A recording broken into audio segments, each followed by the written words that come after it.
143. The marriage was already broken, the arguments had spilled into public view, and Emeka Ike was left facing a reality he appeared unable to accept. The family he once believed would remain beside him had fallen apart. But in Emeka's telling, the divorce was not simply the end of his relationship with Suzanne Emma. He portrayed it as something far more painful, a collapse of trust that made him question the years he had invested as a husband and father. Over time, the actor publicly made serious allegations about what happened inside the marriage, describing feelings of betrayal, humiliation, and loss. Some reports and online claims went even further, suggesting questions surrounding the paternity of children he had raised. However, such claims should not be treated as established fact without reliable evidence, and Suzanne's perspective must remain separate from Emeka's accusations. What matters here is the emotional reality Emeka presented to the public. A man looking backward at a home that once represented security and wondering how everything could have changed so completely. Imagine the silence after another argument. The lights still on, children's belongings scattered around the house, photographs preserving happier moments that suddenly seemed to belong to another lifetime. For Emeka, according to his own account, the deepest wound was not merely signing divorce papers. It was the feeling that the foundation beneath his family had disappeared. He had been the man those children knew as their father, sharing ordinary mornings, celebrations, worries, and countless moments that never appeared before a camera. Then came accusations, disputes, and questions powerful enough to make those memories feel different. Was he grieving a marriage, a family, or the version of his own life he had believed was real? That question followed the increasingly bitter breakdown between Emeka and Suzanne. From Suzanne's side, however, the story could not simply be reduced to the accusations made against her.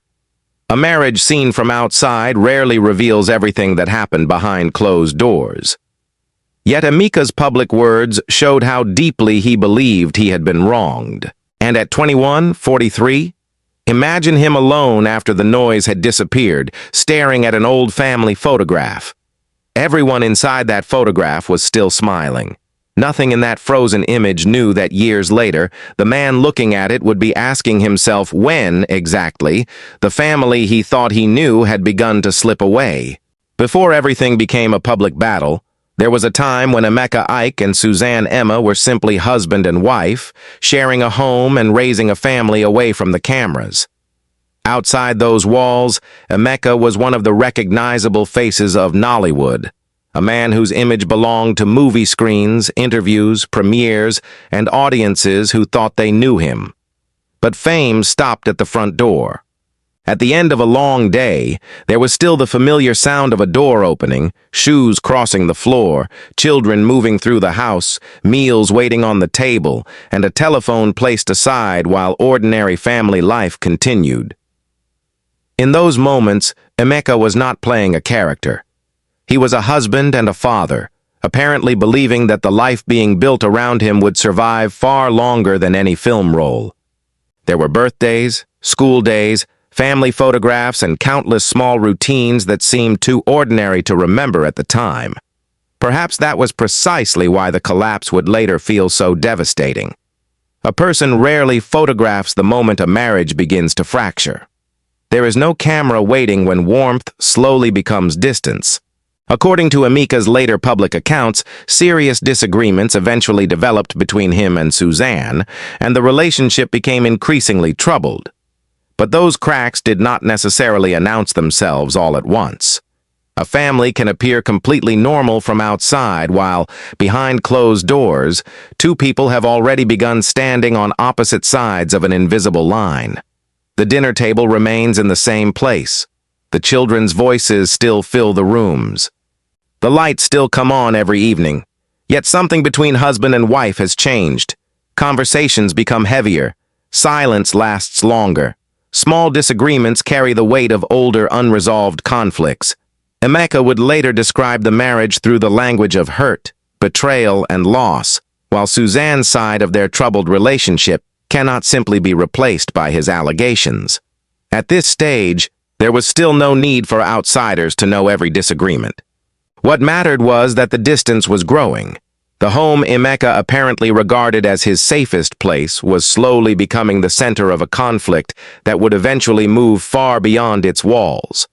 And somewhere among the family photographs, children's belongings and familiar routines was a cruel contrast. Everything still looked like a family, even as the marriage holding that picture together was beginning to come apart.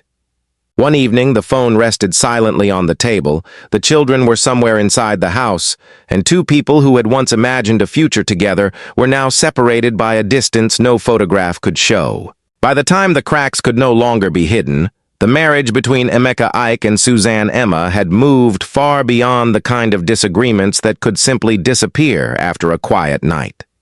The tension was becoming a crisis, and the home that once represented family and permanence was increasingly connected with conflict.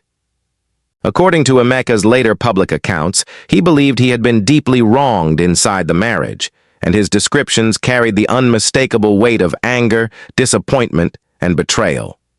But there was another side to this painful story. Suzanne also made allegations and maintained her own position during their marital dispute, meaning that what unfolded between them cannot fairly be presented as though every accusation from either side had been conclusively proven. This was a marriage surrounded by competing claims, painful memories, and two people describing the breakdown from very different places. Yet because this story follows Emeka's emotional journey, the imagined camera keeps returning to him. Picture him coming home after another day in the public eye. The same door opens. The same rooms are there. The children are still moving somewhere inside the house. A phone lies on the table exactly where someone left it. Nothing physical has necessarily changed, yet the atmosphere feels completely different. A place can remain familiar while no longer feeling safe.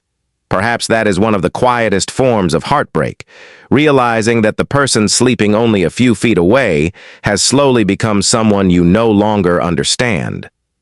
According to the way Emeka later described this period, trust had begun to collapse beneath the weight of their disputes. Every new disagreement seemed capable of reopening an older wound. Every silence could carry questions that neither person appeared able to resolve. Outside, people still recognized Emeka Ike as the Nollywood star they had watched for years. Inside, however, the image was far less certain, a husband watching his marriage move toward a point from which there might be no return. Suzanne, meanwhile, had her own grievances, and those allegations would become an important part of the dispute that followed. There was no single camera inside that home recording who said what first, who walked away from which argument, or exactly when affection turned into suspicion.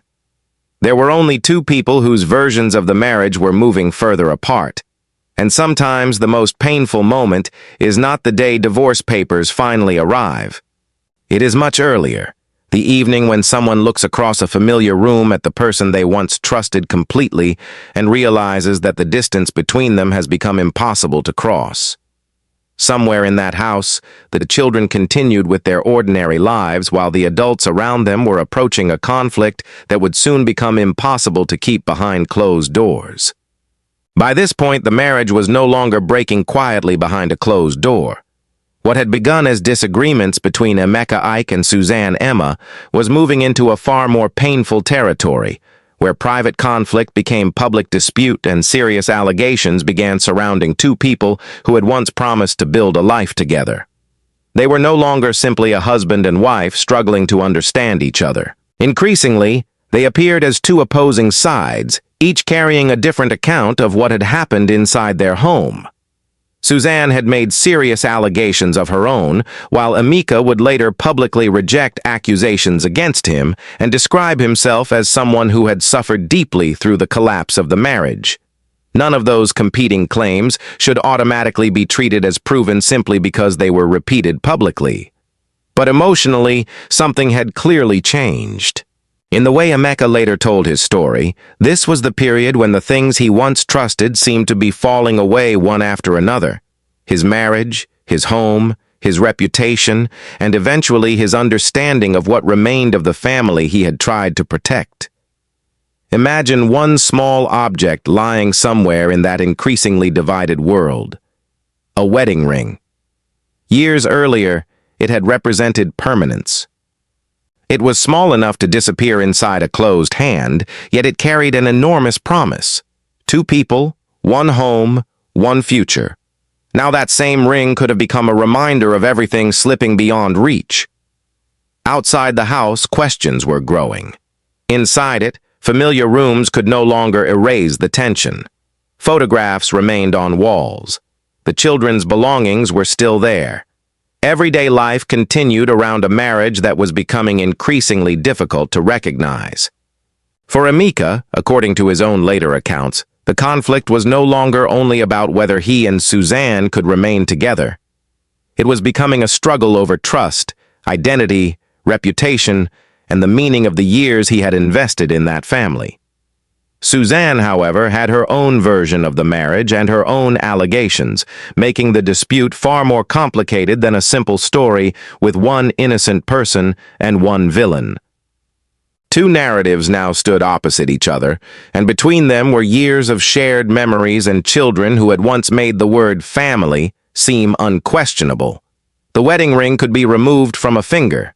A marriage could eventually be dissolved on paper.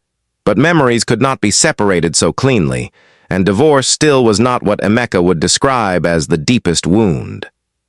Something even more frightening was waiting beyond the breakdown of husband and wife. The moment their battle began touching the very idea of family he had spent years trying to hold together. When children stand in the middle of a marriage falling apart, the meaning of divorce changes completely. For Emeka Ike, according to the way he later described those painful years, this battle was not remembered simply as the loss of a wife. It was also the feeling of losing part of the family life he had once considered the most certain thing in his world. Years of raising children are not stored in court documents. They survive in smaller places, in mornings when everyone was rushing through the house, in meals eaten around the same table, in birthdays that seemed ordinary at the time, in school days, photographs, laughter from another room, and the countless responsibilities that quietly turn a man into a father. Then the structure surrounding those memories began to change. Imagine the dinner table after the marriage had fractured. The table itself had not moved. The plates could still be placed in the same positions. Yet one empty chair was enough to make the entire room feel unfamiliar. A house that had once seemed crowded could suddenly become painfully quiet. For a father, that silence could carry more weight than any public accusation. The conflict between Emeka and Suzanne had become complicated and deeply contested, with both sides presenting their own grievances. But the children existed beyond that battle.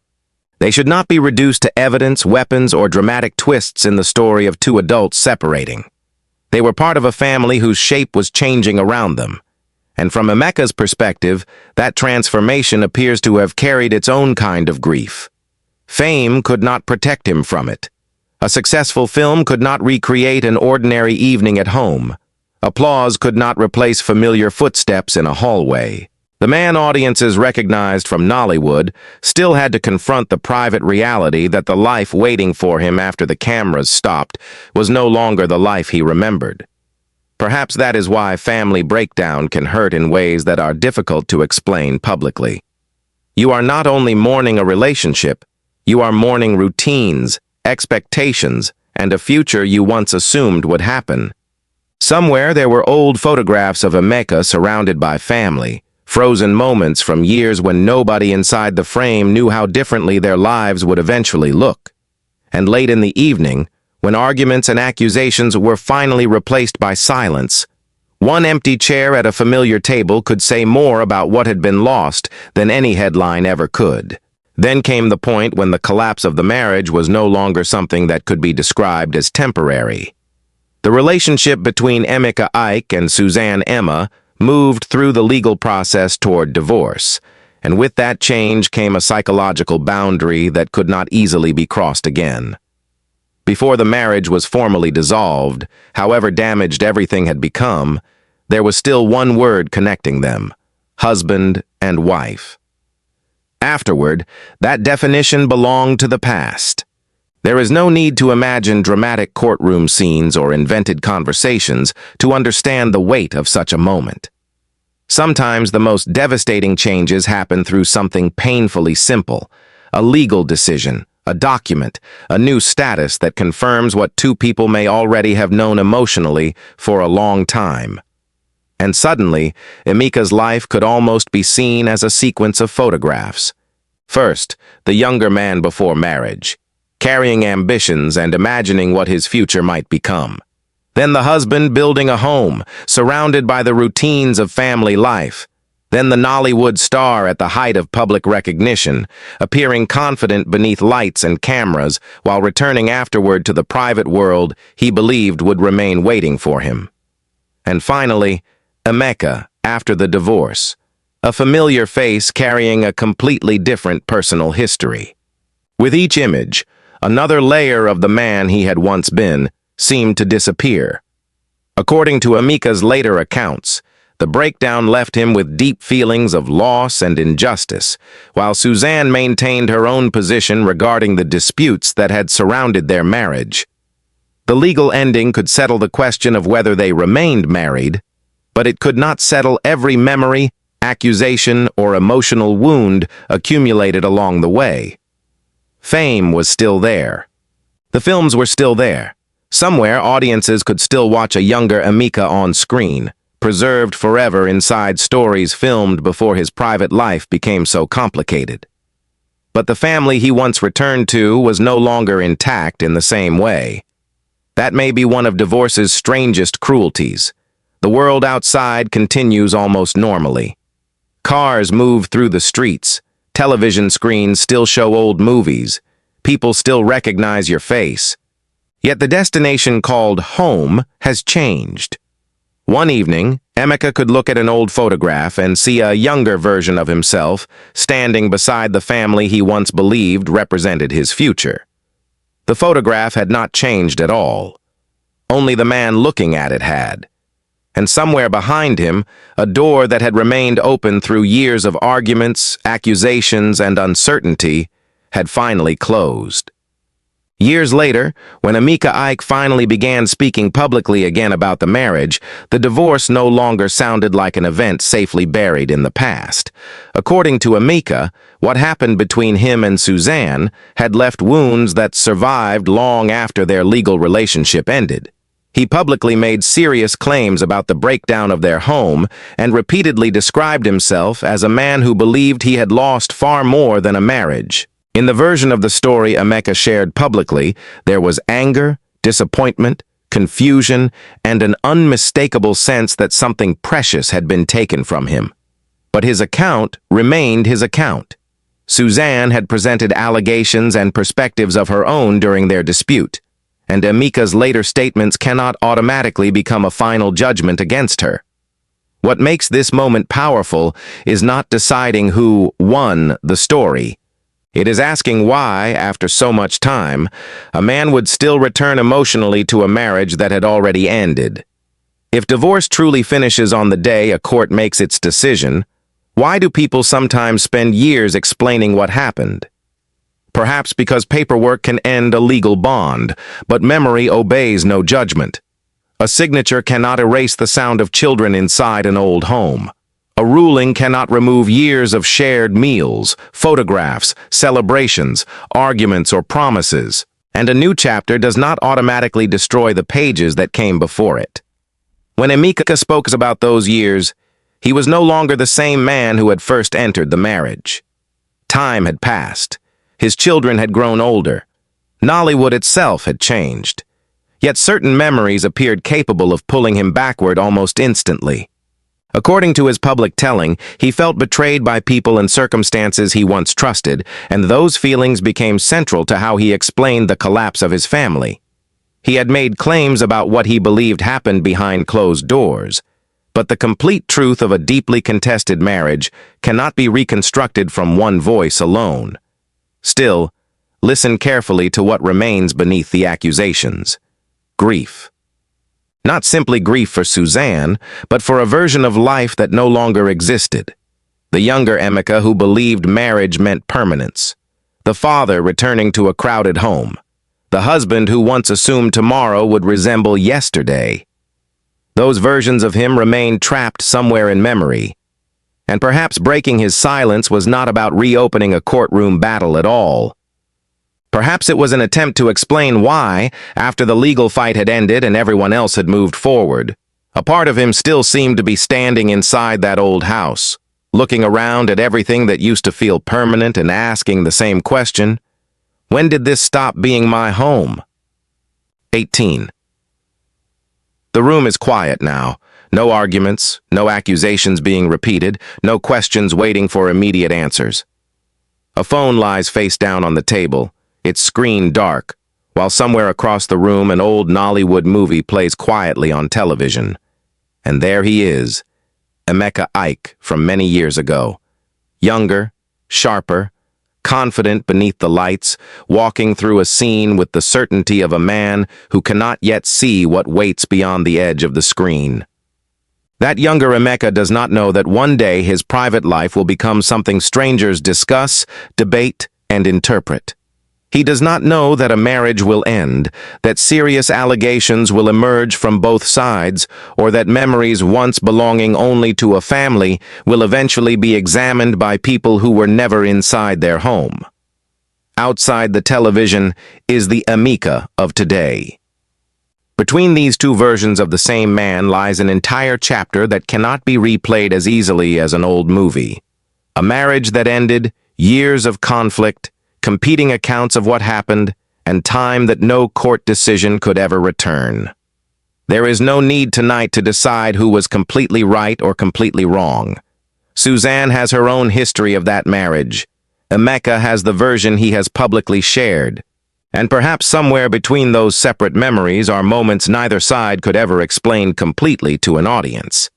In one corner of the room, imagine an old family photograph. Everyone is facing the camera. The children are there.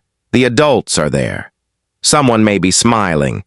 It is an ordinary photograph from a time when the future was still invisible. Nobody inside that frozen second knows that years later the same family will become a story remembered differently by each person who lived through it. Emeka picks up the photograph and looks at it for several seconds. He does not need to say anything. The picture cannot answer him. It cannot explain when the distance began, which argument changed everything, or whether any moment could have unfolded differently. It can only preserve what existed when the shutter closed. Then Emeka places it back down. On television, the younger Emeka continues walking beneath the bright lights of an old Nollywood scene, forever untouched by everything that came afterward. The actor on the screen keeps moving forward. The man watching him remains still for another moment. 2:18. The television continues playing, the phone remains face down on the table, and behind him the room stays silent.